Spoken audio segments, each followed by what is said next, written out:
Claudia, and I've been blessed to attend some of the finest universities in the world: Vassar College, Johns Hopkins University School of Medicine, Yale, to become an orthopedic surgeon, the first African-American woman in the world to become an orthopedic surgeon. There is not a single black female orthopedist that I have spoken to that does not know who she is and will not say she's the reason I'm an orthopedic surgeon. But all that education couldn't buy me my health.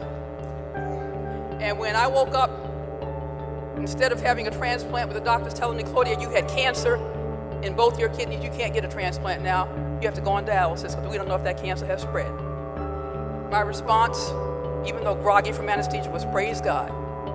I had cancer, they took it out, and I know that cancer's gone.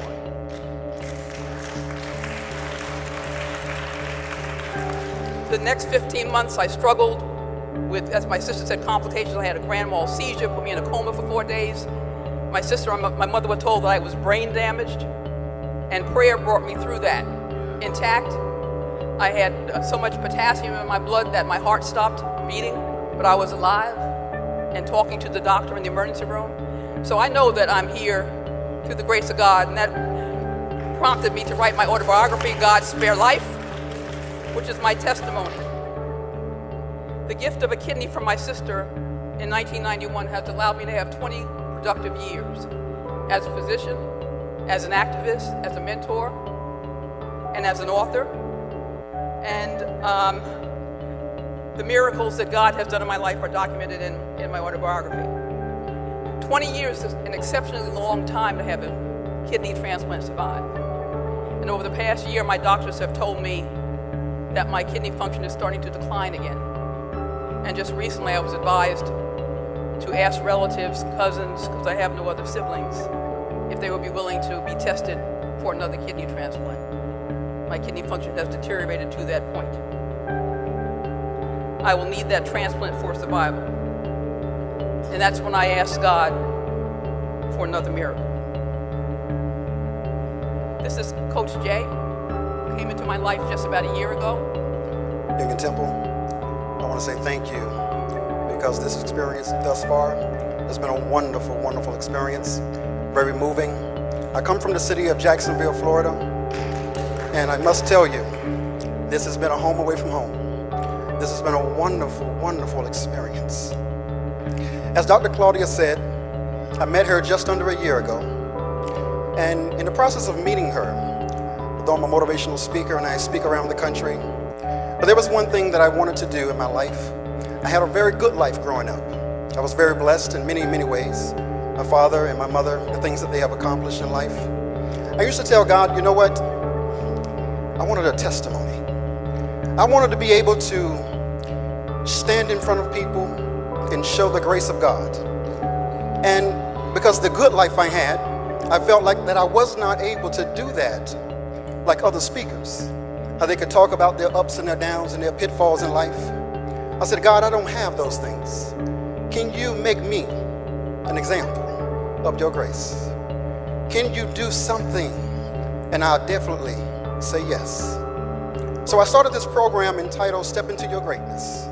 And my thought was, I want to go out and seek out great people. And one day I just ran across his name. It said Dr. Claudia Thomas. I said, I got to meet her. I called her office up. And I said, I'm doing a program, and I would love to interview Dr. Claudia on the great works that she has done and accomplished and the things that she's continuing to do. Is it possible that I can come in?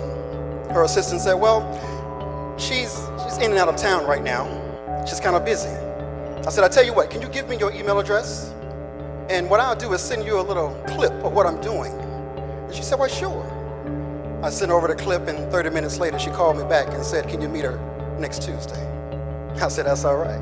So I jumped up and down thinking that it was me, not knowing God was working already. You know, when I got there and I met her, I saw this beautiful smile. When I saw this beautiful smile, it felt like I knew her all my life. After the interview, I was so excited.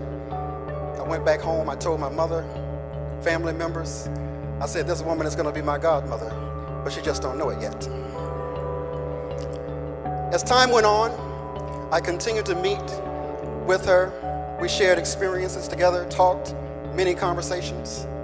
And then in many of those conversations, she used to tell me about this woman by the name of Vaughn that she met, that came into her life, that was a wonderful, wonderful friend and did a lot of things for her. When she was telling me about Vaughn, I never really made a connection to the name Vaughn.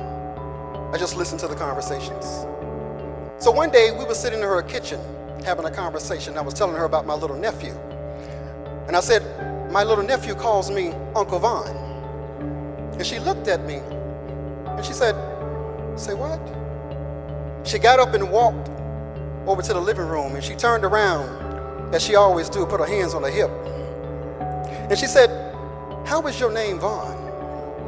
I said, my middle name is Vaughn. My full name is Joseph LaVaughn Borders Khan. She said, baby, you know what? I prayed just last year for God to send me another Vaughn in my life. I said, you the Vaughn? I said, okay. And as time went on, we continued to get to know one another. But there was one particular experience. I started feeling down one day. It bothered me a lot. And it's funny how God uses you. Because I found myself in tears one day and I said, God, you can't take her from me. I just met her. Why am I feeling this way? What's wrong, Lord? You can't take her away. And that weekend, I was visiting her for the weekend. I was sitting down in her kitchen. We was just having another good conversation. She looked at me and she said, baby, I need a new kidney. I tell you, my heart stopped. I said, Lord, no, this can't be. She just showed up. She can't go nowhere. Then the next thing my question was to her is, how can I help? Well, she said, well, baby, don't worry about it. Everything is going to be okay. My next question was, how can I help? She said, well, I got family and I'm going to send them out applications so they can get tested. And I responded again, how can I help? She looked at me and smiled and said, well, you can get an application. And I said, well, where's the application? I took the application, and of course, she didn't think I was going to do anything with it. But that ended that weekend. I ran home. I took me and my wife, we drove back home to Jacksonville. And as on our way driving, I started repeating to myself, Lord, make me a match. I said, Lord, make me a match. And as time went on, my conversation changed.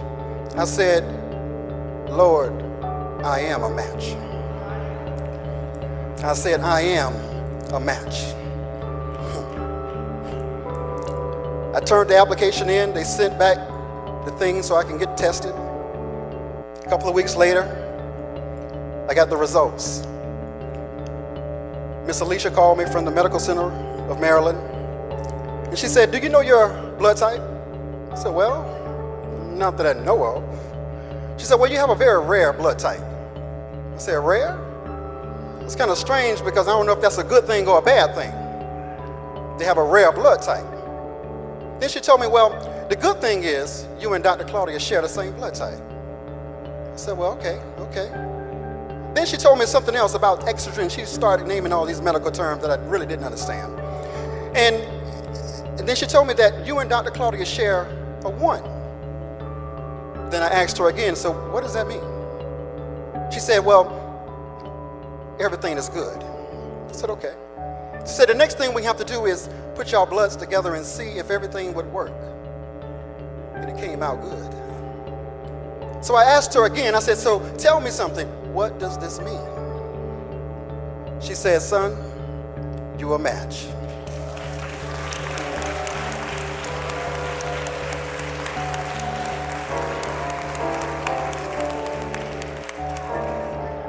You know, at that very moment, I said, thank you. I said, Lord, thank you for making me an example of your glory. It gave me the opportunity to be able to testify and say, God, you can use me. And I said yes. And I said yes. The woman on the phone, she said, do you want me to tell Dr. Claudia? I said, well, haven't you already? She said, well, we can't do it. We need your permission. I said, well, don't worry about it. I'll call her. I'll call her up and let her know, because I know exactly what time she gets home. And when she got home, I was sitting in my living room waiting. Picked up the phone and I called. I said, God, Mama, I got some good news. And then I started telling the whole story. And I said, God, Mama, guess what? I'm a match.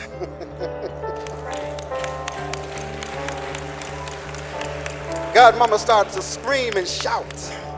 And she said, I pity the fool who don't believe that God is. I tell you, it's been a wonderful, wonderful moment for me. I got to tell you that. I said that God has something planned already. It was bigger. She prayed for me, and I prayed for her. And ain't that something? Ain't that something? I have to say, I want to thank you guys for allowing us to share this story, to share with you, to tell you about the wonderful things that God is continuously working. It is so, so good. And last but not least, God, Mama said, Vaughn, how does it feel to know you're going to save my life? I said, I thank God He chose me. Thank you.